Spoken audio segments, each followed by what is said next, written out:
Assalamualaikum teman-teman. Hari ini teman-teman tak ajak main di daerah Peterongan Jombang. Nah, di sini ada UMKM pembuat nata de coco. Kalian tahu kan nata de coco? Yang biasanya musimnya itu biasanya waktu puasa. Nah, itu kan banyak produk olahan dari nata de coco. Di sini ada pabriknya. Jadi kayak UMKM gitulah teman-teman. Dari mulai pembibitannya, pemotongan, ada semua di sini.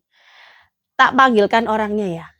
Assalamualaikum Bapak. Waalaikumsalam. Nah, ini ownernya langsung ya Bapak nggih. Dengan Bapak siapa kalau boleh tahu? Yuda. Bapak Yuda. Ini alamatnya di mana Bapak? Kalau tepatnya di Dusun Tengaran, Desa Tengaran, Kecamatan Peterongan, Kabupaten Jombang. Ya. Nama UMKM-nya ini apa Bapak? Karena di depan ini kayak Ya, nggak ada tulisannya gitu ya. nama UMKM-nya Loka Dinata. Loka Dinata. Produknya hanya nata de coco aja Nata de berarti. coco aja. Oh gitu. Iya. Terus ini kan UMKM Bapak. Kalau boleh tahu kendalanya apa sejauh ini? Sejauh ini? Kalau sejauh ini mungkin di ini ya, kualitas bibit. Jadi kita harus benar-benar pilih bahan untuk pembuatan bibit dari Mhm. kelapa, kemudian cuka, kemudian apa itu, suhu ruangan juga berpengaruh. Kemudian sterilisasi pekerja juga harus diperhatikan juga. Oh gitu. Ini kebetulan kita main ke sini pas hari Minggu ya teman-teman ya. Jadi pekerjanya pas libur semua, jadi kita enak buat ngambil videonya. Terus usaha ini sudah berapa lama Bapak? Kurang lebih 3 tahun. Kurang lebih 3 tahun. Terus supply-nya ini kemana aja? Kita supply ke yang utama kita ke PT Kara Santan Oh, Santan. pertama Heeh, Bogor heeh, heeh. ya, yang kedua kita kirim ke pabrikan di Malang, Mhm. kemudian ada di Kediri juga. Oh, jadi produknya ini nata de coco ini masih mentah ya teman-teman ya? Mentah. Boleh dipegang-pegang. Tangan saya sudah bersih. Ini masih mentah. Nah, ini biasanya kalau teman-teman pas puasa kan banyak nih yang nyari ini. Nanti ada yang merek-merek dari pabrik itu ada yang Kara, ada yang Inaku, ada yang kan macam-macam. Nah, ini mentahannya kayak gini. Ini produk mentahnya.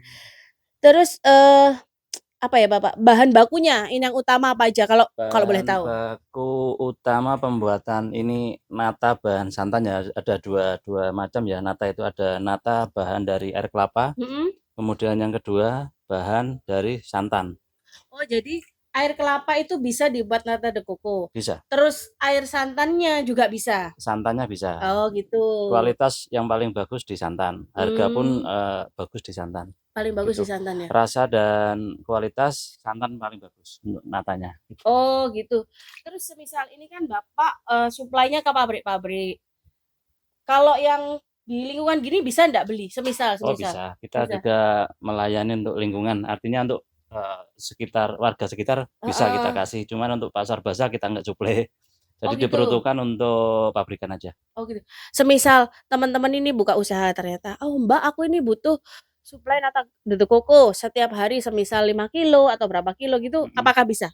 Nanti kita bisa aturkan nanti, soalnya kita kan harus membagi kuota juga ya. Heeh, betul. Pabrikan ke Bogor itu sekali kirim kan 20 ton. Oh, Itu selama 2 minggu harus terpenuhi kita wah, gitu, 20 ton. Kalau alah. ke Malang itu PO-nya 20 bisa terkirim nanti 5 ton bisa kalau yang ke Malang. Cuman kalau ke Bogor kita kan terkendala transport. Mhm, Kita sekali berangkat pakai pickup itu 3 juta untuk transportnya, untuk gitu. transport ke Jadi sananya kita ya. harus, Gimana caranya sekali jalan balance aja gitu. betul seperti itu. Oh gitu ya. Terus Bapak ini kan usahanya sekitar 3 tahun. Ya. Suka dukanya apa Bapak? Kalau boleh tahu. Kalau, dukanya sih, kalau yang air kelapa dulu ya, kalau air Iya. kelapa mungkin waktu itu sempat terkendala penyediaan bahan baku air kelapa, Mhm, karena mungkin cuaca juga ya, kalau mungkin apa, cuaca, tidak musim di kelapa otomatis mhm. panen kelapa berkurang juga. Iya betul. Terus yang kedua mungkin kualitas air kelapa, kadang Heeh. sama pengepul air juga pengennya cepet dapat banyak, cuman kadang Ngawur? Oh ngawur. iya, Dicampur kurang-kurang mungkin bagus dicampur aja. dicampur mungkin dengan air atau apa, otomatis, yang dirugikan petani nata, kayak kita namanya petani nata Oh, ya. ini namanya petani nata, Ya, teman. Petani nata. otomatis nanti yang difermentasi itu gagal, nggak jadi nata, Oh, nggak jadi lembaran. karena bukan Kualitas air air, ya, ya bukan karena air kelapa kualitas asli sama ya namanya orang ngambil untung mungkin ya kita ndak tahu. dicampur air biasa, pas pembibitan nggak bisa jadi nata Nah, gitu ya? betul. Soalnya melalui fermentasi kan. Kalau yang untuk nata, ini nata air santan ya, Heeh. nata santan. Ini fermentasi umur terpendek adalah 6 hari sampai 7 hari kita udah panen berupa Oh, lembaran. yang Mungkin mana lembarnya ini? seperti ini ya. Ini nih teman-teman. Nah, ini lembarnya seperti ini, cuman ini ya ini masih bulat, ini hasil dari fermentasi bibit ya. Kalau yang berupa nampan seperti itu cetakannya Oh, nampan, langsung kotak-kotak kotak berarti. aja, kotak-kotak. Ini kayak yang teman-teman sekarang lagi ngehit itu Scooby itu loh teman-teman. Nah, ini Biasanya ya. nata bahan santan. Oh, santan. Jadi apakah beda Bapak warnanya? Santan sama air kelapa? Kalau santan itu lebih putih, jadi putihnya putih susu ya. Heeh, heeh. Karena Jadi santan ya. jadi apa, teksturnya juga lebih lembut, Hmm. kemudian apa itu, serat-seratnya juga lebih banyak. Secara gizi ini lebih banyak gizi. Itu lebih Oh. banyak serat. Kemudian juga ini nggak bau, artinya nggak bau, itu nggak kayak air kelapa. Oh, kalau Ini air kelapa bau? bau agak apa ya, asam gitu. Asam. Agak asam seperti itu. Terus kendala lainnya Bapak? Jatuh bangunnya Kalau gimana ya, nih usaha ini? Kalau boleh tahu nih. kalau Pasti teman-teman yang penasaran dong. air kelapa tadi seperti itu ya, Mm-mm. mungkin karena kualitas air Mm-mm. pengaruhnya untuk fermentasi gagal. Mm-mm. Untuk santan ini sama, cuman santan harus diperhatikan benar-benar untuk kualitas bahan baku utama dan kelapa. Jadi kelapanya harus yang bagus Kelapa gitu harus ya. bagus, fresh, harusnya fresh. Mungkin pengiriman dari petani kelapa ya sendiri mungkin nggak terlalu apa itu lama untuk di perjalanan. Mungkin sekitar 1 minggu kita masih bisa pakai. Kemudian umur kelapa juga yang tua ya, artinya tua yang dipakai untuk santan. Yang biasa santan. Itu yang bagus. Kemudian yang diperhatikan kedua, sterilisasi, kemudian suhu ruangan juga harus diperhatikan. Itu ya berpengaruh untuk terjadinya fermentasi dan menjadi nata itu. Oh gitu. Ada yang ini Pak, yang proses difermentasi enggak kalau kita boleh lihat? Ada, ini sementara untuk kita trial formula baru. Ayo teman-teman. Ini memang petani nata ya. Kalau ini sekedar tahu ini bibitnya ya. Nah, ini boleh masuk ya? Boleh. Boleh ya. Ini berarti ini yang bulat-bulat Bapak ya? Oh, yang jadi bulat itu. Ini bibit yang bulat tadi ya. Ini hasil nata yang bulat tadi hasil dari bibit ini, Kak. Ini bibit yang baru saya produksi kemarin. Ini mungkin masih 4 hari ke depan baru siap dipakai. Jadi kayak santan yang diendapkan gitu ya? Ya, ini sudah umur berapa jam dari kemarin sore sampai sekarang. Ini sebenarnya sudah jadi, cuman umurnya baru dini masih ya. Muda. Masih muda. Nah, artinya kalau sudah nggak nempel, dipegangin nggak nempel, itu udah jadi. Nah, ini kan masih ada belum. nempel. Terus itu dikasih tanggal ya Bapak ya? Ya, ini pembuatan bibit tanggal 24 hari kemarin ya. Hari Sabtu. Hari Sabtu sore. Hari ini juga. Itu barusan tadi. Nah, itu yang pakai new formula tadi, yang kiriman dari kemarin dari Jawa Barat, bisa coba. Terus berkembang terus ya Bapak ya? Ya, keren ya. Ini proyek awal untuk nata santan. Kita sehari pakai 3 resep, produksi 3 resep. 3 resep itu kurang lebih sama dengan 1 ton. 3 resep itu 1 ton. Ya. Plan ke depan yang sebelah itu kan mau tak pakai 3 resep. Jadi nanti maunya 6 resep supaya bisa mencukupi permintaan pasar. Oh iya benar, permintaan pasarnya. Ya, betul. Karena memang nata ini apa ya, dibilang untuk diet juga mungkin teman-teman juga bisa ya. Kan 0 kalori ya Bapak? Zero ya? Hampir zero ya? Iya. Hampir zero. Mengenyangkan, tinggi serat. Tinggi serat soalnya. Nah, ini yang satunya lagi teman-teman. Nah, ini yang masih trial. Ini masih trial. Dengan formula baru seperti ini ya. Kalau dicoba untuk formula baru. Kita tadi pakai trial uji coba ini ya 20 liter. Nah, jadi seperti ini ya, cetakannya seperti ini. Nah, ini nanti nunggu sekitar 6 hari 7 hari baru padat dan sudah jadi nata. Ini barusan ya, berarti barusan. 1 minggu ke depan, jadi tanggal 31 waktunya panen gitu ya? Betul, sudah jadi nata nanti. Gitu. Jadi nanti tinggal potong-potong gitu ya? Betul. Kalau teknis ini beda sama air kelapa. Kalau air kelapa kita penutupnya ini pakai koran ya. Oh iya, yang tadi rapat ya. Nanti aku juga ada, tapi di gudang satunya. Ini pakai santan, kita nggak pakai koran, cuma pakai kain. Untuk mengkondisikan suhu ruangan dan suhunya ini diatur ya Bapak ya? Suhunya di minimal 28 derajat, di maksimalnya 34. Oh, jadi di sini ada pengatur suhu ini? Ya, kelembapan 50 sampai 60. Wah. Ya ada pembahasan juga.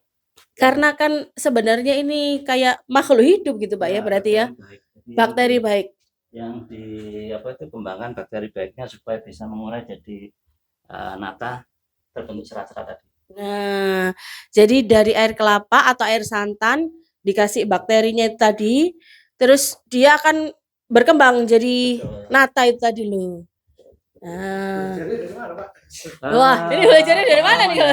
Saya dulu memang Sini sini, kita mantan sambil marketing. mau lihat potong-potong nanti habis gini ya. Kita Wah, mendetail gini. keren ya. Ini enggak sembarang orang loh ya. Ini alat potongnya teman-teman. Ini natanya yang sudah panen. Terus sebelum dimasukkan ke tong itu nanti kan harus potong. Ya. Kita bersihkan santan-santannya di belakangnya kan tadi Oh, banyak masih santan. ada sisa Ini udah tak santannya. bersihkan tadi. Jadi direndam ini untuk membersihkan sisa-sisa santannya. Betul. Siap. Oh, Dapat dulu baru. Dulu. Ini pasti saya, banyak yang belum tahu loh ya proses produksinya nata de coco. saya Loh. belajarnya dulu dari Nah, itu. Nah. Perlu. karena juga dulu mantan marketing ya, jadi di jalan banyak ketemu orang ke pabrikan. Akhirnya sharing-sharing gimana caranya untuk bisa wirausaha kan. Iya. Saya ambil jalur fermentasi ini kan. Mm-mm. Ya akhirnya dapat suatu formula Mm. yang mungkin awalnya dulu kita ada mahar tertentu yang udah ada akad tersendiri gitu ya. Akhirnya berkembang saya dapat formula santan juga seperti itu. Oh, ini proses potongnya teman-teman. Mahal ini. Potongnya. Ilmunya mahal.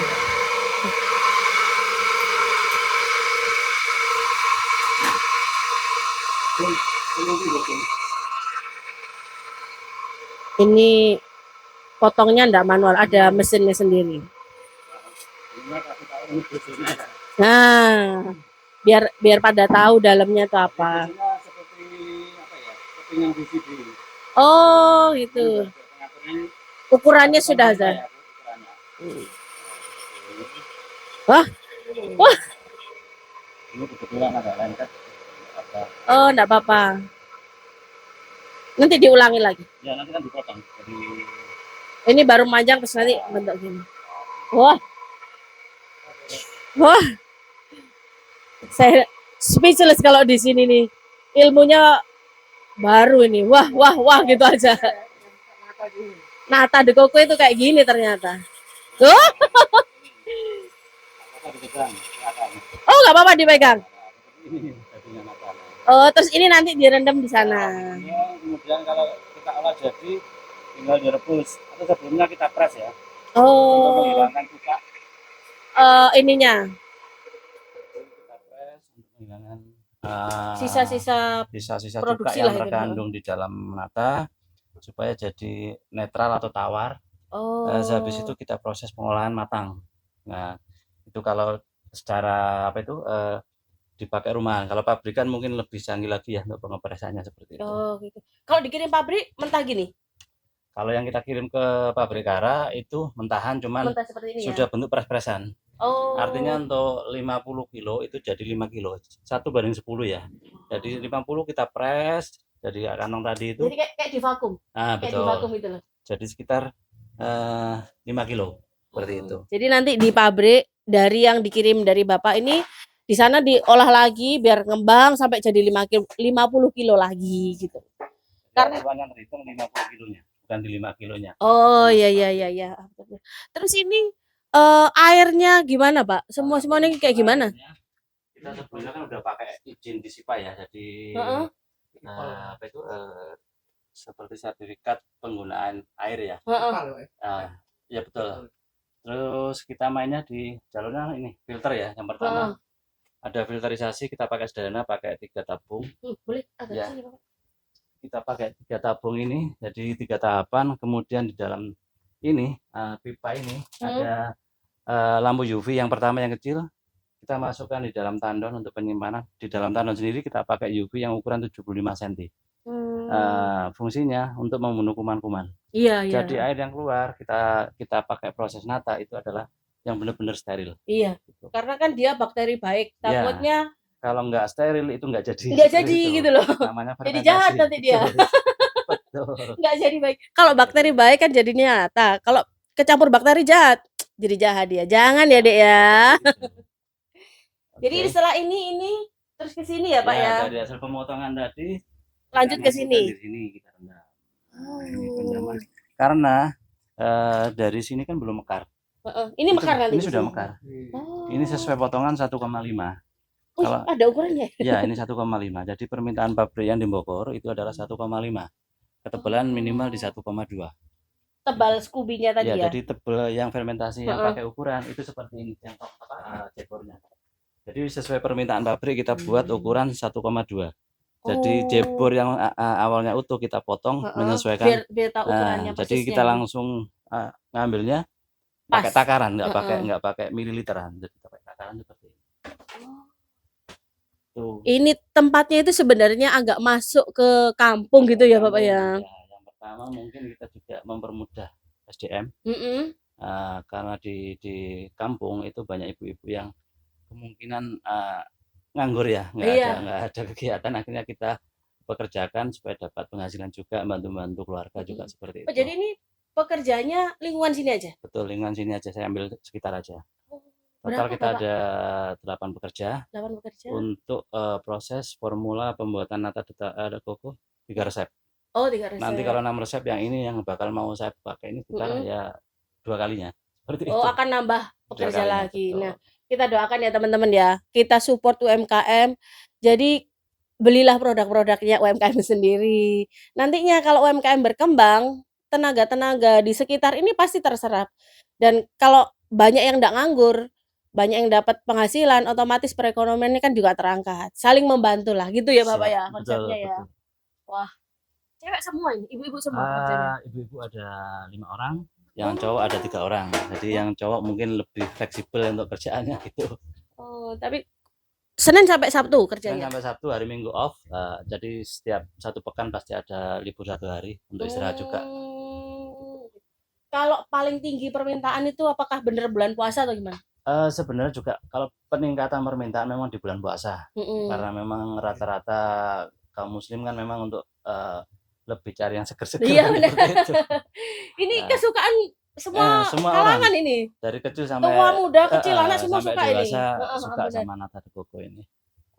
Jadi sebenarnya dari petani nata itu netral ya, enggak ada rasa ya? Enggak ada rasa. Enggak ada rasa. Kita cuma memproduksi lembaran. Ada yang permintaan lembaran kayak Wong Koko itu minta lembaran. Oh iya. Motong. Karena Wong Koko ada produknya yang agak lebar tuh. Iya, dia motong slice namanya itu yang yang slice itu. Itu ada beberapa cabang termasuk Kediri sama Lampung itu Wong Koko minta lembaran. Kalau yang untuk pabrik Kara itu memang minta potongan di ukuran 1,5 seperti ini. Kemudian kalau yang di pabrikan Malang itu ukurannya 1,2. Cuman dia minta matangan kayak yang tadi. Oh, yang tadi yang sudah direbus. Semisal Bapak, saya ini beli gitu ya, beli dari sini 5 kilo, terus sampai rumah cara pengolahannya gimana kalau beli mentah? Kalau beli mentah nanti nggak sampai nginep berhari-hari itu masih tahan ya, dibawa pulang 1 hari sampai 2 hari ya. Itu nanti dipres dulu ya, dimasukkan sak atau kantong lah, natanya dipres untuk menghilangkan sisa-sisa cuka di dalamnya, supaya nggak asam untuk rasanya. Habis itu kita rebus sampai mendidih 1 kali aja. Jadi dicemplungkan, dikasih air sampai mendidih. Betul. Mulai airnya biasa ya. Kemudian sampai mendidih, tunggu nanti 15 menit biar matangnya maksimal. Habis itu ditiriskan. Terus perebusan kedua itu bisa pakai gula atau pakai sirup, nanti tergantung selera ya. Jadi yang kedua itu pakai esen aja. Pakai rasa stroberi, pakai leci ataupun koko pandan seperti itu. Jadi perebusan pertama untuk mematangkan ini nata, perebusan kedua baru pakai rasa. Iya, pakai rasa. Itu kalau secara tradisional. Iya. Untuk pabrikan sendiri mungkin ada cara tertentu ya. Beda dengan dengan kalau pabrik itu rahasia perusahaan. Beda dengan rumahan seperti itu. Jadi minimal kalau semisal kita atau tetangga sini atau apa beli kan biar tahu. Oh iya. Terus kalau mungkin nih ya, dari adik-adik mahasiswa yang kebetulan lihat kontennya kita, Mbak aku ternyata kepengen main ke sana, kepengen belajar, boleh? Boleh. Kita persilakan, jadi mungkin seperti visit industri ya. Iya betul. Jadi mungkin pembelajaran mungkin dari tingkat rendah sampai mahasiswa kita siap untuk bisa membagi ilmu dan wawasan kita seperti itu. Karena zaman sekarang itu ya, teman-teman taunya nata de coco sudah jadi gitu aja. banyak yang nggak tahu prosesnya gimana, itu kan banyak yang nggak tahu. Awalan kita dari pemarutan ya, mungkin Oh, ini. sebentar saya bukakan mesinnya. Loh, loh. Ya. Hah, ini. Jadi proses pertama kita masuk di sini pemarutan kelapa ya. Heeh. Pemarutan kelapa, habis itu masuk di bagian pemerasan. Loh, Nah, berarti ini langsung masuk sini keluarnya santan? ya, jadi Oh. kita pakai tadi ember-ember, jadi Mm-mm. masuk sini kemudian sudah jadi parutan, Heeh. dimasukkan ke pemerasan. Sini kasih air berarti? Enggak pakai Oh, air. enggak pakai Jadi tambahan air. santan yang kita pakai itu adalah apa ya? Santan murni. Berarti Kalau orang Jawa itu sari namanya kani. kani seperti itu, kani. Nah, habis itu terus pemakaiannya pun kita nggak boleh lebih dari 1 jam sampai 2 jaman lah. Setelah diparut. Jadi langsung kita proses difermulasi, Oh. difermentasi. Kenapa? Untuk menghindari santan basi. Oh iya Biar nggak basi. Kalau Nggak basi terkontaminasi ya. otomatis fermentasinya itu juga nggak jadi. Seperti Tambah itu. Harus rusak. benar-benar fresh dan steril seperti ini. Terus sisa kelapanya digimanakan? Kalau untuk Ampasnya. ampas itu kita keringkan, nanti kita kumpulkan, itu bisa kita jadikan uang lagi. Nah, itu yang artinya- penting. Itu yang penting. Artinya ada pengepul yang menerima dari ampas, kemudian kulit Batok kelapa, kelapanya. batok kelapanya juga laku. Jadi artinya limbah dari Enggak ada limbah ini berarti. mata air santan itu laku semua, nggak ada limbah. Kecuali mungkin limbah yang potongan kecil itu nanti. Nah, Sebenarnya kalau kita punya ternak ayam masih Mm-mm. bisa kita kasih makan ayam untuk campuran. oh gitu. Gitu. Cuman harus jaraknya mungkin agak jauh biar nggak menimbulkan datangnya lalat gitu aja. Karena memang kita butuh steril aja gitu. Jadi dari proses ini, makanya dari tadi tuh saya bingung, ini limbahnya dibuang kemana? Kok enggak ada penampungan limbah dan lain-lain? Bisa jemur untuk ampas dikit itu. Oh Nah, itu iya, untuk jadi ampas. benar-benar mulai dari kelapa utuh Kelapa utuh. datang ke Lalu sini, pacak. dikupas, diperas, diparut dulu, diperas, Santannya dipakai. santannya dipakai. Terus sisa batoknya dijual, sisa ampasnya dijual. Kulit Untungnya kelapa banyak dong. Itu nanti sebagai bonusnya nanti. Nah, Seperti itu. senang aku teman-teman. Jadi kalian kalau punya usaha atau industri seperti ini, home industri lah, kalau bisa pengolahan limbahnya itu yang bagus. Karena lingkungan sekitar ini nanti bakalan tercemar, Jangan eman sampai ya. mengganggu lingkungan sekitar. Iya betul. Harus kita siapkan untuk tempat penampungan limbah, pengolahan limbah, kemudian kita antisipasi supaya nggak bau itu seperti apa. Kita harus benar-benar paham untuk cara penanganannya seperti itu. Seperti apa itu limbah-limbah air mungkin kita sudah ada penyerapan. Jadi Oh ada juga ya. penyerapan. Gimana?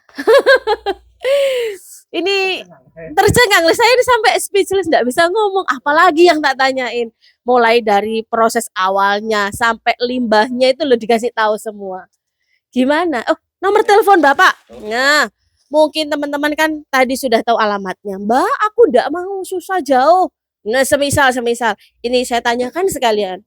Itu yang sering-sering ditanyakan itu, Mbak, nomor teleponnya berapa?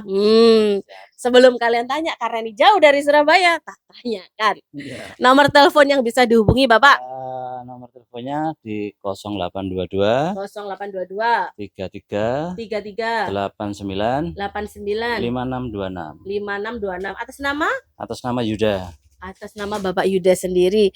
Jadi semisal dari teman-teman di Surabaya nih ya, Mbak, aku telepon Pak Yuda ini mau visit sana. Gini. Boleh langsung ya? Bisa, nanti kita Janjian langsung kondisikan kapan bisa ketemunya. Jadi semua saya kondisikan biar nanti kesini pun kita udah siap dengan apa itu bahan-bahannya mungkin siap diproduksi. Jadi dari awal sampai mungkin yang panen juga tahu nanti panennya seperti apa. Oh iya. Terus ini kan dukanya tadi sudah Bapak. Sukanya apa sekarang ini? Apa aja yang sudah didapat nih? Kalau sukanya sih kita memang untuk UMKM petani nata ini memang kalau dukanya tadi udah tak sebutkan. Sukanya mungkin kita bisa mengembangkan yang mungkin produksi ini jarang banget orang bisa mengimplementasikan sebagai bentuk usaha. Betul. Nah, itu jarang sekali lah. Salah satunya saya bisa itu yang menjadi kebanggaan saya untuk bisa produksi nata seperti itu. Kebetulan di Jombang ada banyak komunitas yang pembuatan nata. Oh, banyak ya? Banyak. Selain saya mungkin ada teman-teman di tempat lain ada buat juga. Cuma yang untuk nata santan kita masih terbatas di Jombang. Mungkin ada 3 orang yang di Jombang termasuk saya. Selebihnya masih nata bahan air kelapa seperti itu. gitu. Untuk harga jual memang lebih mahal di santan. Santan. Iya, karena logikanya kan kalau santan prosesnya juga lebih lama, lama. gitu ya. Kemudian cost-nya juga tinggi. Heeh. Resiko kegagalan kalaupun ada kegagalan Ya, ya kita ruginya tinggi banyak. juga. Seperti Pernah itu. enggak, Pak? Pernah enggak, Pak? Saya tanya, gagal sampai jatuh banget Oh. gitu, pernah enggak? Pernah. Jadi kalau yang air kelapa dulu pernah gagal sampai 8.000 liter air kelapa ya. Wah, Itu berapa karena duit itu ya? kualitas air juga. Kalau yang nata santan, pernah. Ini di awal-awal kemarin ada gagal di 9 resep, artinya 1 hari kan 3 resep. Iya. Berarti katakanlah 3 3 hari. hari produksi itu ada kegagalan karena waktu itu kita dapat bahan kelapa yang agak lama, agak membusuk ya dari luar pulau. Gitu. Kita nggak tahu di situ, mungkin di awal-awal, kemudian yang kedua juga sama. Terus dari itu otomatis rentetan ke bibit nggak bagus, naik semua. ke ini nggak bagus, panen juga nggak jadi seperti itu. Berarti pernah jatuh, bener-bener jatuh di awal ya? Tapi itu di awal pasti ya? Betul. Oh, kalau sekarang sudah enggak kan, Pak? Kalau sekarang lebih untuk pemilihan bahan baku kita harus benar-benar teliti. Itu jadi lebih hati-hati, lebih ngerti mana-mana yang harus dipilih untuk bahan bakunya. Jadi bener kayak di tulisan-tulisan tuh ya, experience is the best teacher. Pengalaman tuh guru yang terbaik. Ya Oh. itu. Dan juga Mahal mahal. itu. Mahal, habis berjuta-juta itu, teman-teman. 12 resep kurang lebih sih kisaran di 15 juta ya kalau gagal. 15 juta. 15 juta dibuang gitu aja. Terus untuk permodalan Bapak dari pemerintah setempat mungkin sudah pernah ada permodalan? Alhamdulillah masih pribadi ya dana. Cuman kita belum pengajuan ke perbankan. Masih saya prioritaskan untuk modal pribadi.